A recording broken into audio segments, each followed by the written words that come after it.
de l'année, les plages, les musées et les places publiques en Europe commencent à se remplir. Les bars et les restaurants se préparent habituellement à leur période la plus occupée et la plus lucrative. Mais cette année, les vacances sont suspendues. Les voyageurs internationaux de l'extérieur de l'Union européenne ont été interdits, alors que les résidents de l'Union européenne n'ont pas pu se rendre dans les pays voisins. La Commission européenne a dévoilé des plans sur la manière dont elle entend redémarrer l'industrie touristique qui est en difficulté en Europe. Il s'agit du premier principe fondamental des programmes que nous présentons aujourd'hui, la sécurité. Cela guide nos conseils. Et cela signifie prendre des mesures graduelles et prudentes pour aider au redémarrage des voyages conformément à ce que la science nous dit. Le second principe est pas de discrimination. Même si différents pays sont dans une situation différente, nous devons traiter les Européens de manière égale. L'Organisation mondiale du tourisme prévoit des pertes pour l'industrie cette année allant de 280 à 420 milliards d'euros.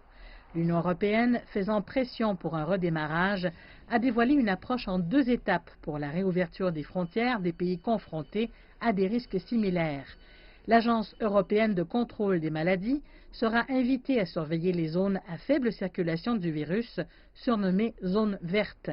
Les voyageurs à l'intérieur de ces zones pourraient se déplacer librement, à condition que des mesures de distanciation sociale soient suivies. De cette façon, les mesures générales de quarantaine peuvent être supprimées. La deuxième phase permettrait des déplacements normaux au sein de l'espace Schengen, ce qui permet des déplacements sans frontières entre la majorité des pays de l'Union européenne. Mais il demeure une grande inquiétude à savoir quand ces plans pourraient être mis en place. Je crois qu'il y a un grand intérêt pour les vacances d'été, c'est simplement une question de voir ce qui est possible. Je pense que la directive d'avoir des bulles de voyage au sein de l'Union européenne est probablement légitime et un moyen raisonnable de relancer les voyages. Je pense que tous les pays disent que nous commencerons par les voyages locaux, puis régionaux et puis internationaux. Les gens sont beaucoup plus hésitants. Certains accords régionaux ont déjà été conclus. Plusieurs pays baltiques de l'Est du bloc ont formé un groupe de voyageurs qui auraient la liberté de circuler entre des pays comme la Lettonie et l'Estonie, qui n'ont jusqu'à présent pratiquement pas été affectés par le Covid-19.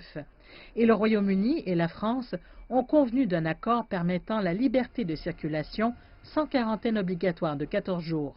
L'Union européenne veut désespérément relancer la haute saison des vacances d'une valeur de quelques 150 milliards d'euros, alors que le bloc fait face à sa récession la plus grave. Mais il faudra des mois avant que les voyages reprennent normalement. Un coup dur pour des pays du Sud comme l'Italie, l'Espagne et la Grèce qui dépendent largement du tourisme.